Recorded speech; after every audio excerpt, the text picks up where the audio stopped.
کل وزیراعظم پاکستان عمران خان نے قوم سے خطاب کیا. اصل میں خطاب ہی ہوتا ہے, اس کو ہم سوال و جواب کا نام دیتے ہیں. بہت ساری اس میں باتیں کی. اس میں مثلا سعودی کراؤن پرنس جو ہیں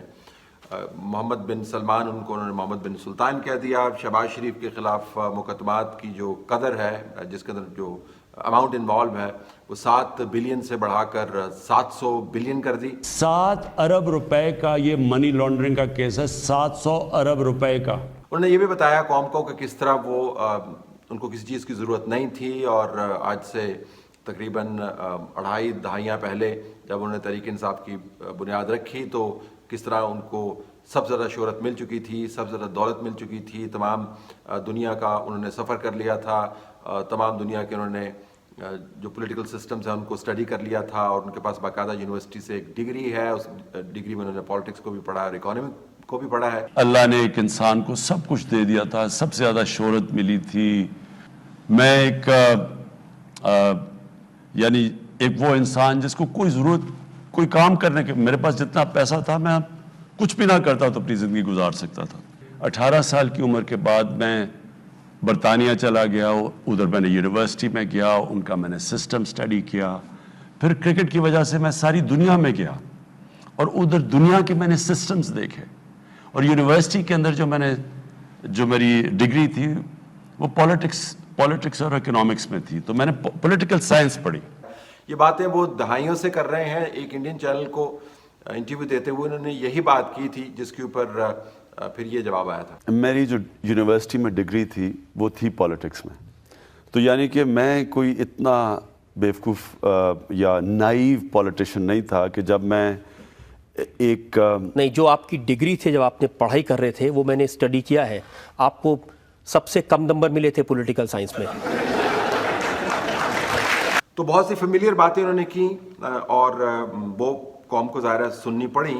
انہوں نے جہانگیر خان ترین کے بارے میں بھی بڑی زبردست باتیں کی. جہانگیر ترین کو میں نے بڑا واضح طریقے سے کہا, وہ یہ کہہ رہے ہیں کہ ان سے ناانصافی ہوئی ہے. جنہوں نے چینی مہنگی کر کے لوگوں سے عوام کو تکلیف پہنچا کے, غریب لوگ چینی کھاتا, اس کے لیے چینی سب کچھ ہے, ان کو نقصان پہنچایا. یہ میرا آپ سے وعدہ ہے, کبھی میری گورنمنٹ چلی جائے ان کو NRO نہیں ملنے لگا. اب جہانگیر خان ترین کے ساتھ وہ کتنی کنسیشن کریں گے, کتنی کنسیشن نہیں کریں گے. جب جہانگیر خان ترین کے گروپ کے ساتھ وہ ملاقات کرتے ہیں تو ظاہر کنسیشن ہی ہوتی ہے. جب جہانگیر خان ترین کے ساتھ ان کی ملاقات ہوتی ہے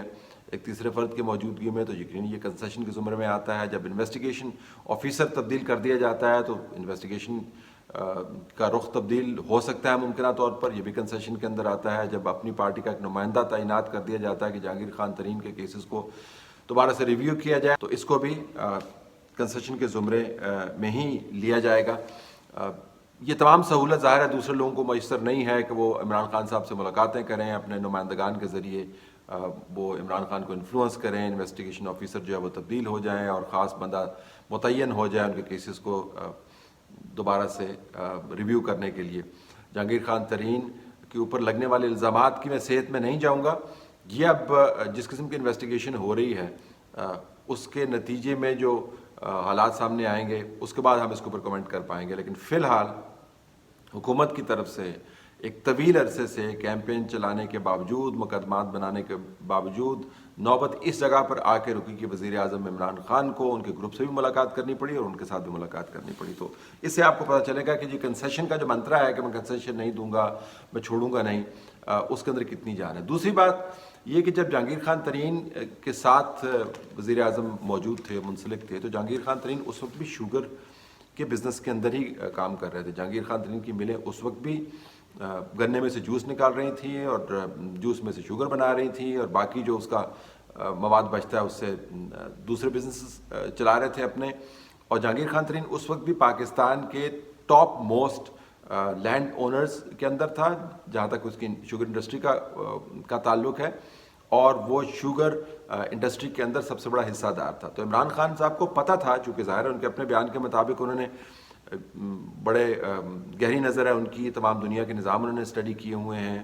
انہوں نے پالیٹکس کے اندر ان کی ڈگری ہے, تو ان کو طاقت میں آنے کی ضرورت نہیں تھی یہ جاننے کے لیے کہ جہانگیر خان ترین کا بزنس یا دھندا جو ہے کیسے چل رہا ہے. اس وقت کبھی یہ ایشو سامنے نہیں آیا. اس وقت جہانگیر خان ترین کو پاکستان کے جو بڑے سیویئرز ہیں ان کا نام دیا جاتا تھا, بتایا جاتا تھا کہ اس جیسے لوگ ہیں, یہ جو میرا کولیگ ہے اس نے پاکستان کی تاریخ میں سب سے زیادہ ٹیکس دیے ہیں. یہ عمران خان صاحب خود ان کو ساتھ بٹھا کے کہتے ہوتے تھے, ان کی تعریفیں کرتے ہوتے تھے, ان کو بطور رول ماڈل جو ہے وہ پریزنٹ کرتے ہوتے تھے. تمام ان حقائق کے باوجود جو حقائق سب پر آیا تھے, جہانگیر خان کے جو کرٹک ہیں اس وقت بھی جہانگیر خان ترین کے بارے میں یہ الزامات لگاتے ہوتے تھے, اور عمران خان ان کو سختی سے رد کرتے ہوتے تھے اور کہتے تھے کہ یہ بنیادی طور پر وہ لوگ ہیں جو پاکستان کے اندر اچھے لوگوں کو پھلتا پھولتا نہیں دے سکتے. یہ عمران خان صاحب کا اپنا بیانیہ تھا اسی جہانگیر خان ترین کے بارے میں جو اس وقت بھی شوگر انڈسٹری کے اندر موجود تھا. جب عمران خان صاحب ان کے جہاز کے اندر ہر طرف گھومتے ہوتے تھے تب جہانگیر خان ترین کا وہ جہاز جو ہے اسی شوگر انڈسٹری کی مرہون منت تھا جس کے بارے میں آج کل وہ بتا رہے ہیں کہ اس نے کس طریقے سے لوگوں کے سر کے اوپر سے چادر کھینچ لی, جیب کے اندر سے پیسہ نکال دیا اور ان کی صحت کا کباڑہ کر دیا, اور جو بنیادی ضرورت ہے شوگر اس کو پورا کرواتے کرواتے لوگوں کی جیبیں خالی ہو گئی. تو یہ وہی جہانگیر ترین, ان کا وہی جہاز تھا. جب ان کے جو بہت بڑے بڑے فارمز ہیں وہاں پر عمران خان صاحب کبھی کبھی وزٹ کیا کرتے تھے, تو وہاں پر تمام جو انتظام تھا وہ اسی پیسے سے چل رہا تھا جو اسی انڈسٹری سے آتا تھا, اسی گنے سے آتا تھا, اسی شوگر سے آتا تھا, اسی بوری سے آتا تھا, اسی انڈسٹری سے آتا تھا, جس کے بارے میں اب ان کو پتہ چلا ہے کہ ممکنہ طور پر اس کے اندر بہت ہینکی پینکی, اور جہانگیر خان ترین نے قیمتیں بڑھا کر انڈسٹری کے اندر سے پیسے بنائے اور لوگوں کو بہت نقصان پہنچایا. جہانگیر خان ترین کے ذریعے ہی پی ٹی آئی کو بنایا گیا تھا, پی ٹی آئی کے اندر الیکٹیبل جو ہیں ان کو لایا گیا تھا, زراعت ہو, اکانومی ہو, بیوروکریسی کے تبادلے ہوں, پارٹی کے اندر کس نے آنا ہے کس نے جانا ہے, اسپیچز کیا ہونی چاہیے, اٹیک کا رخ کیا ہونا چاہیے, اور مقتدر حلقوں کے ساتھ بات چیت کرنے والا ایلچی کون ہو, یہ تمام کے تمام کام اسی جہانگیر خان ترین کے ذریعے کروائے جاتے تھے جو اس وقت بھی اسی کام کے اندر موجود تھا. تو اب ہمیں ذرا حیرت ہوتی ہے کہ اتنا تجربہ کار شخص جس نے تمام دنیا کے نظام کو بھانپ لیا ہو اور تاریخ کو پڑھ لیا ہو, اور جس کو شہرت بہت زیادہ سب سے زیادہ ملی ہو, جس کو دولت سب سے زیادہ ملی ہو, جس کا علم جو ہے ایک خاص لیول کے اوپر پہنچ گیا ہو اور وہ اڑتی چڑیا کے پر گن لیتا ہو, اس کی نظر سے یہ ساری باتیں کیسے اوجھل ہو گئیں جب وہ ان تمام چینی والے حقائق سے مستفید ہو رہا تھا یا اس کی دولت سے مستفید ہو رہا تھا. تو یہ جو ایشو ہے کہ عمران خان صاحب کو اس وقت کیوں پتہ نہیں چلا جب جہانگیر خان ترین سے وہ فائدہ اٹھا رہے تھے کہ جہانگیر خان ترین اس قسم کے کاموں کے اندر ملوث ہے. دوسری بات یہ کہ جہانگیر خان ترین اکیلے تو نہیں ہے اس تمام انڈسٹری کے اندر. اب خسرو بختیار جو عمران خان کی کابینہ کا حصہ ہیں اور ان کے پورٹ فولیو تبدیل ہو جاتے ہیں اور ان کو وہ پورٹ فولیوز مل جاتے ہیں, وہ وزارتیں مل جاتی ہیں جو ان کے بزنس کو سپورٹ کرتی ہیں, وہ بھی اس دھندے کے اندر موجود ہیں. اگر شوگر پرائسز بڑھا رہا ہے تو ایک بندہ تو نہیں بڑھا رہا ہوگا, ظاہر ہے جس کا جسہ زیادہ ہے اس کو حصہ بھی زیادہ ملتا ہوگا, وہ تو سب لوگ بڑھا رہے ہوں گے. تو خسرو بختیار صاحب بھی ان کے ساتھ موجود ہیں, ان کے بارے میں کیا خیال ہے. یہ جو ہمایوں اختر صاحب ہیں ان کی انڈسٹریز کے بارے میں کیا خیال ہے. اور میں درجنوں آپ کو اور ایسی مثالیں دے سکتا ہوں چھوٹی اور بڑی جس میں شوگر انڈسٹری کے نمائندگان کے ساتھ ساتھ آٹے والے, ریئل اسٹیٹ والے, اسٹاک ایکسچینج والے, وہ تمام کے تمام لوگ جو کسی نہ کسی طریقے سے عمران خان صاحب کے اپنے بیانیے کے مطابق لوگوں کی جیبوں میں سے پیسے کھینچ رہے ہیں, ان کے ارد گرد بیٹھے ہوئے ہیں. تو جب وہ کہتے ہیں کہ میں چھوڑوں گا نہیں اور جہانگیر ترین کو کنسیشن نہیں دوں گا, اور وہ بین السطور بات یہ کر رہے ہیں کہ میرے جو الزامات ہیں جہانگیر ترین کے اوپر وہ بالکل درست ہیں, تو ان سوالوں کے جواب ہمیں ملتے نہیں ہیں کہ جب جہانگیر خان ترین انہی کاموں سے پیسے کما رہے تھے اور ٹاپ موسٹ ٹیکس پیئر تھے جن کو عمران خان پروموٹ کرتے ہوتے تھے اور پاکستان کا رکھوالا ان کو بتاتے ہوتے تھے اور سیویئر بتاتے ہوتے تھے, اس جہانگیر خان ترین میں اور آج کے جہانگیر خان ترین اور اس کے بزنس میں کیا فرق ہے. یہ بھی ہمیں پتہ نہیں ہے کہ جہانگیر خان ترین جیسے دوسرے لوگ جو کم پیمانے کے اوپر یہ کام کر رہے ہیں لیکن اسی کام میں موجود ہیں, خسرو بختیار کا میں نے نام لیا,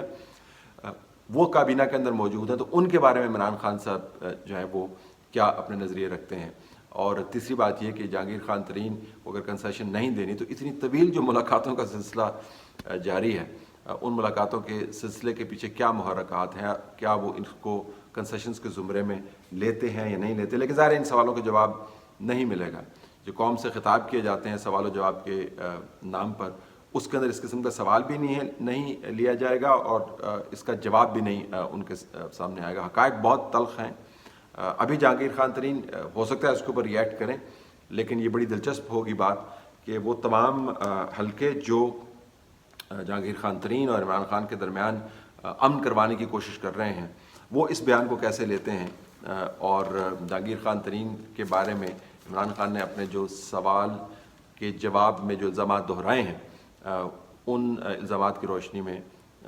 اگلی مرتبہ جب بات چیت ہوگی جہانگیر ترین کو کے لیے رستہ فراہم کرنے کی، تو اس میں کس قسم کا موڈ ہوگا اور رستہ کیا اب نکالا جائے گا. عمران خان نے لگتا یہ ہے کہ جب سے میٹنگ کی خبر لیک ہوئی ہے بیک فٹ پہ ہیں، اور اب انہوں نے دوبارہ سے اپنا سٹانس وہی لے لیا ہے جو اس میٹنگ سے پہلے تھا کہ میں جہانگیر خان ترین کو سے زیادتی نہیں کروں گا، لیکن اس کے ساتھ ساتھ ان لوگوں کو چھوڑوں گا بھی نہیں جو مافیاز کے طور پر لوگوں کی جیبوں سے پیسے نکالتے ہیں. جہانگیر خان کا رد عمل اس کے اوپر بڑا دلچسپ ہوگا اور ان مقتدر حلقوں کا رد عمل بھی بڑا دلچسپ ہوگا جو یہ چاہتے ہیں کہ جہانگیر خان ترین اور عمران خان دوبارہ سے کم از کم قریب ہو جائیں اور ان کی لڑائی کہیں پارٹی کا بیڑا جو ہے وہ ڈبو نہ دیں.